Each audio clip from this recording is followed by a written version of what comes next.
अश्वत्थामा के 9 गुप्त रहस्य। महाभारत के युद्ध में द्रोणपुत्र अश्वत्थामा एक ऐसा योद्धा था जो अकेले के ही दम पर संपूर्ण युद्ध लड़ने की क्षमता रखता था। कौरवों की सेना में एक से एक योद्धा थे। पांडवों की सेना हर लिहाज से कौरवों की सेना से कमजोर थी, लेकिन फिर भी कौरव हार गए। अब जानते हैं पहले रहस्य। अश्वत्थामा का जन्म भारद्वाज आर्षि के पुत्र द्रोण के यहाँ हुआ था। उनकी माता अर्षि शरद्वान की पुत्री कृपि थीं। द्रोणाचार्य का गोत्र अंगिरा था। तपस्यारत द्रोण ने पितरों की आज्ञा से संतान प्राप्ति हेतु कृपि से विवाह किया। कृपि भी बड़ी ही धर्मज्ञ, सुशील और तपस्विनी थीं। दोनों ही संपन्न परिवार से थे। जन्म लेते ही अश्वत्थामा ने उच्चैः श्रवा अश्व के समान घोर शब्द किया, जो सभी दिशाओं और व्योम में गूंज उठा।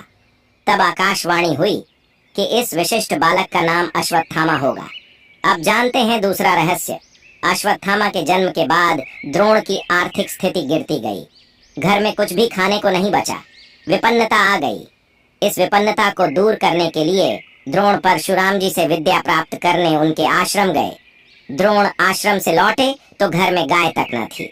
अन्य आर्षि कुमारों को दूध पीते देख अश्वत्थामा दूध हेतु रोता था, और एक दिन द्रोण ने देखा कि अर्षि कुमार चावल के आटे का घोल बनाकर अश्वत्थामा को पिला चुके हैं, और अबोध बालक अश्वत्थामा, मैंने दूध पी लिया, यह कहते हुए आनंदित हो रहा है। यह देख द्रोण स्वयं को धिक्कार उठे। इससे यह सिद्ध होता है कि अश्वत्थामा ने अपना बचपन जैसे तैसे खा पी कर बिताया। उनके लिए घर में पीने को दूध तक नहीं होता था, लेकिन जब वे अपने मित्रों के बीच रहते थे तो झूठ ही कह देते थे कि मैंने तो दूध पी लिया। अब जानते हैं तीसरे रहस्य को। पिता ने जब बालक अश्वत्थामा की यह अवस्था देखी तो उन्होंने खुद को इसका दोषी माना, और वे उसके लिए गाय की व्यवस्था हेतु स्थान स्थान पर घूमकर धर्मयुक्त दान के लिए भटके, लेकिन उन्हें कोई भी गाय दान में नहीं मिली। अंत में उन्होंने सोचा कि क्यों न अपने बचपन के मित्र राजा द्रुपद के पास जाया जाए। वे अपने पुत्र अश्वत्थामा के साथ राजा द्रुपद के दरबार में जा पहुंचे। राजा द्रुपद की राजसभा में पिता की अवमानना बालक अश्वत्थामा ने देखी थी, और देखी होगी उनकी विवशता और क्रूर विडंबना कि शस्त्र शास्त्र के ज्ञाता भी सत्तासीन मदमत्त व्यक्ति द्वारा अपमानित होते हैं। अश्वत्थामा के बाल मन पर उस वक्त क्या गुजरी होगी जब उनके पिता को वहां से धक्के मारकर निकाल दिया गया। अब जानते हैं चौथे रास्ते को। अश्वत्थामा को लेकर द्रोण पांचाल राज्य से कुरु राज्य में हस्तिनापुर आ गए, और वहां वे कुरु कुमारों को धनुष बाण की शिक्षा देने लगे। वहां पर वे कृप शास्त्र की शिक्षा देते थे। अश्वत्थामा भी पिता के इस कार्य में मदद करने लगे। वे भी कुरुओं को बाण विद्या सिखाते थे। बाद में द्रोण कौरवों के आचार्य बन गए। उन्होंने दुर्योधन सहित अर्जुन आदि को शिक्षा दी।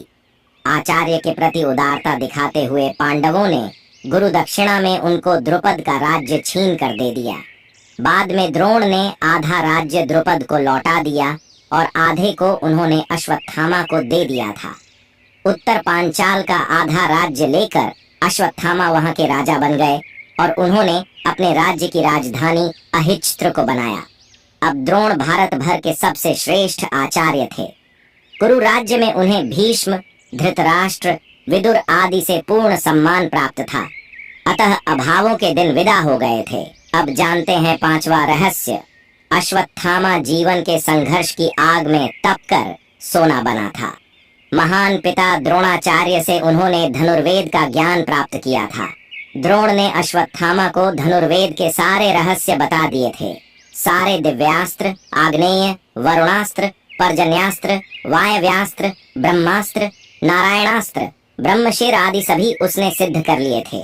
वह भी द्रोण, भीष्म, परशुराम की कोटि का धनुर्धर बन गया। कृपा, अर्जुन व कर्ण भी उससे अधिक श्रेष्ठ नहीं थे। नारायणास्त्र एक ऐसा अस्त्र था जिसका ज्ञान द्रोण के अलावा महाभारत के अन्य किसी योद्धा को नहीं था। यह बहुत ही भयंकर अस्त्र था। अश्वत्थामा के ब्रह्म तेज, वीरता, धैर्य, तितिक्षा, शस्त्र ज्ञान, नीति ज्ञान, बुद्धिमत्ता के विषय में किसी को संदेह नहीं था।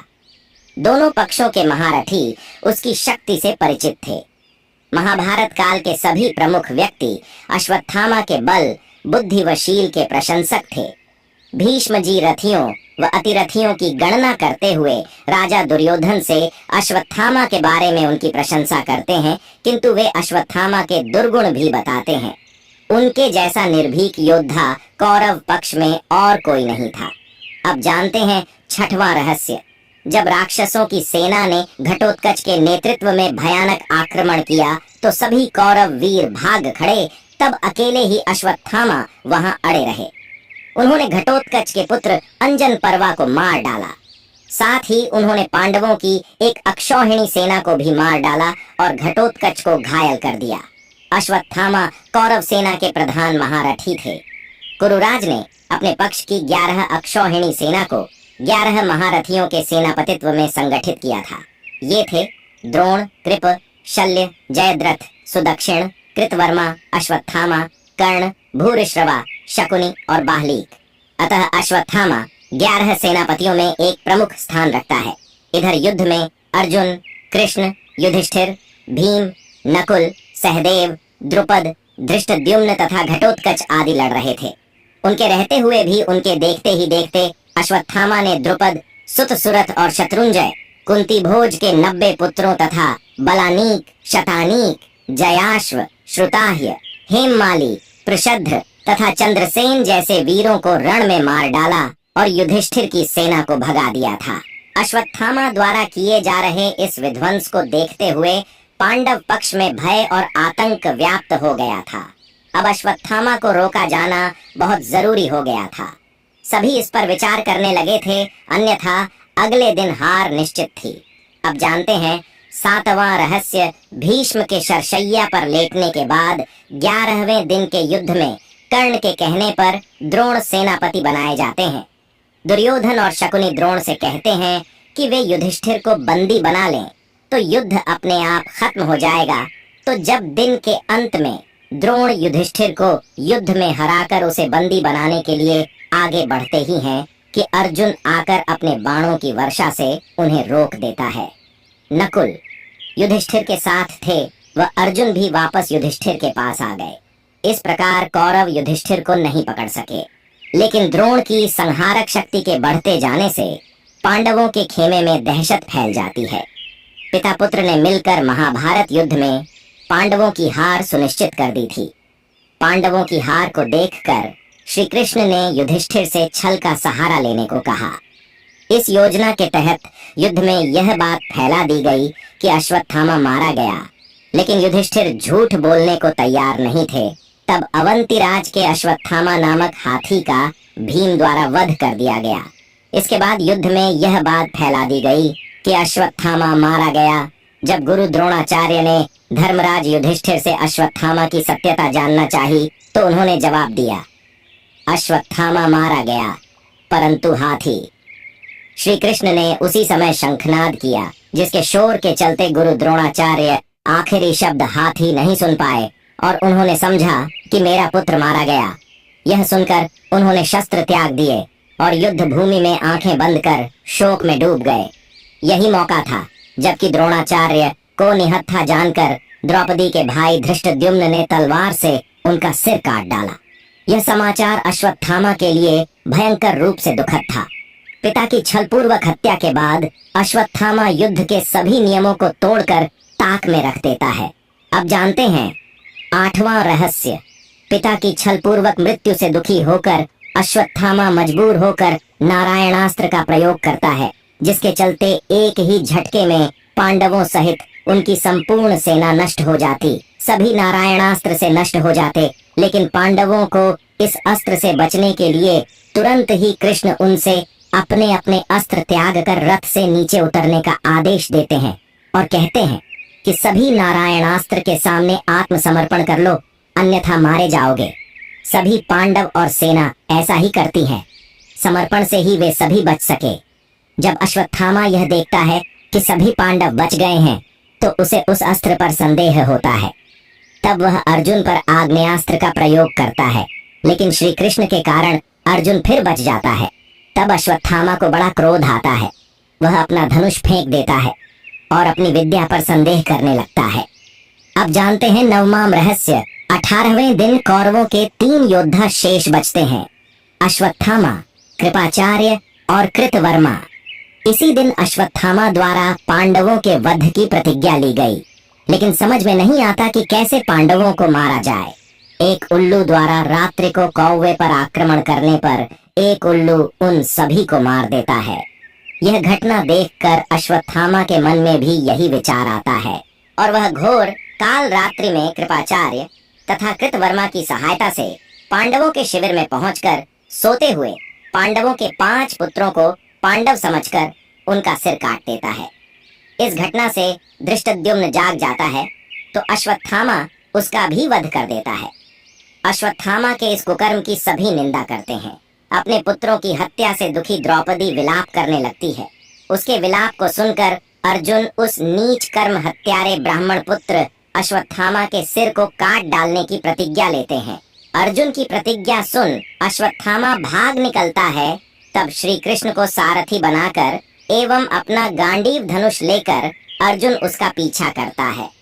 अश्वत्थामा को कहीं भी सुरक्षा नहीं मिली तो भय के कारण वह अर्जुन पर ब्रह्मास्त्र का प्रयोग कर देता है।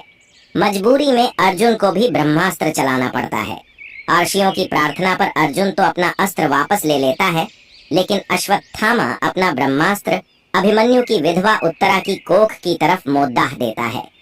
कृष्ण अपनी शक्ति से उत्तरा के गर्भ को बचा लेते हैं। अंत में श्री कृष्ण बोलते हैं, हे अर्जुन, धर्मात्मा, सोए हुए, असावधान, मतवाले, पागल, अज्ञानी, रथहीन, स्त्री तथा बालक को मारना धर्म के अनुसार वर्जित है। इसने धर्म के विरुद्ध आचरण किया है, सोए हुए निरपराध बालकों की हत्या की है। जीवित रहेगा तो पुनः पाप करेगा, अतः तत्काल इसका वध करके और इसका कटा हुआ सिर द्रौपदी के सामने रखकर अपनी प्रतिज्ञा पूरी करो। श्री कृष्ण के इन वचनों को सुनने के बाद भी अर्जुन को अपने गुरुपुत्र पर दया आ गई और उन्होंने अश्वत्थामा को जीवित ही शिविर में ले जाकर द्रौपदी के समक्ष खड़ा कर दिया।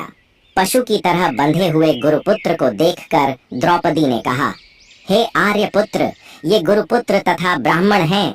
ब्राह्मण सदा पूजनीय होता है और उसकी हत्या करना पाप है। आपने इनके पिता से इन अपूर्व शस्त्रास्त्रों का ज्ञान प्राप्त किया है।